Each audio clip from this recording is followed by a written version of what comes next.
Prabhas cinema release అయ్యేదెప్పుడా అని 1000 కలతో wait చేస్తున్న fans కి గుడ్ న్యూస్ చెప్పింది టీం. మేలో రిలీజ్ కావాల్సిన సినిమా పోస్ట్ పోన్ అవుతుందని అందరూ అనుకుంటున్నా అఫీషియల్ గా అనౌన్స్మెంట్ ఇవ్వని నిర్మాతలు లేటెస్ట్ గా ఈ సినిమా జూన్ లో రిలీజ్ అవుతుందని ఫుల్ క్లారిటీ ఇచ్చేశారు. మరి సెలవులన్నీ అయిపోయాక థియేటర్స్ లోకి వస్తున్న ఈ సినిమాకి లేటెస్ట్ గా అనౌన్స్ చేసిన డేట్ వర్కౌట్ అవుతుందా? వైజయంతి మూవీస్ బ్యానర్ లో 50వ సినిమాగా ప్రెస్టీజియస్ గా తెరకెక్కుతున్న కల్కి సినిమా రిలీజ్ డేట్ కన్ఫర్మ్ చేసింది. మే 9న రిలీజ్ అవ్వాల్సిన కల్కి దాదాపు నెలన్నర పోస్ట్ పోన్ అయి జూన్ 27న గ్రాండ్ గా థియేటర్స్ లోకి రాబోతోందని క్లారిటీ ఇచ్చింది టీం. ప్రభాస్, నాగాస్విన్ కాంబినేషన్ లో 500 కోట్లకు పైగా భారీ బడ్జెట్ తో తెరకెక్కుతున్న కల్కి ఇప్పటికే 4 సార్లు పోస్ట్ పోన్ అయింది. నిజానికి మే ఎండింగ్ లో అయినా జూన్ ఫస్ట్ వీక్ లో అయినా రిలీజ్ అనౌన్స్ చేస్తారనుకున్న ఫ్యాన్స్ కి ఏకంగా జూన్ లాస్ట్ అనేసరికి కాస్త డైలమాలో పడ్డారు. కల్కి పోస్ట్ పోన్ అవడం కొత్త కాదు. ఇప్పటికే 4 సార్లు పోస్ట్ పోన్ అయింది.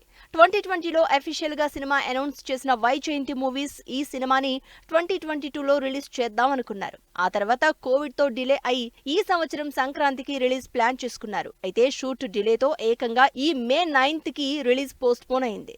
ఈ సమ్మర్ లో రిలీజ్ అయి రికార్డులు బద్దలు కొడుతుంది అనుకుంటున్న టైంలో ఎలక్షన్స్ రావడంతో 4వసారి పోస్ట్ పోన్ అయి జూన్ 27కు జంప్ అయింది కల్కి మూవీ. ఇప్పటికే సమ్మర్ లో ఒక స్టార్ మూవీ కూడా రిలీజ్ కి లేవని అనుకుంటున్న టైంలో మే 9th కల్కి రిలీజ్ అంటే రికార్డుల దుమ్ము దులపడం గ్యారంటీ అనుకున్నారు ఫ్యాన్స్. ఇప్పుడు సినిమా మే నుంచి జూన్ కి షిఫ్ట్ అవడంతో అప్పటికే హాలిడేస్ అయిపోయి స్కూళ్లు, కాలేజీలు ఓపెన్ అవుతాయి కాబట్టి కలెక్షన్లలో ఎంతో కొంత తగ్గడం గ్యారంటీ అన్న టాక్ వినిపిస్తోంది.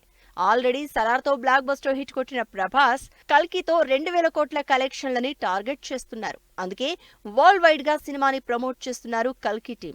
హాలీవుడ్ టెక్నీషియన్స్ తో తెరకెక్కిస్తున్న ఈ కల్కి మూవీలో ప్రభాస్, దీపికా పదుకున్, అమితాబ్, కమల్ హాసన్, దిశా పఠాని లాంటి టాప్ స్టార్స్ ఉండడంతో కల్కి ఎప్పుడు రిలీజ్ అయినా బ్లాక్ బస్టర్ హిట్ అవ్వడం గ్యారంటీ అంటున్నారు జనాలు.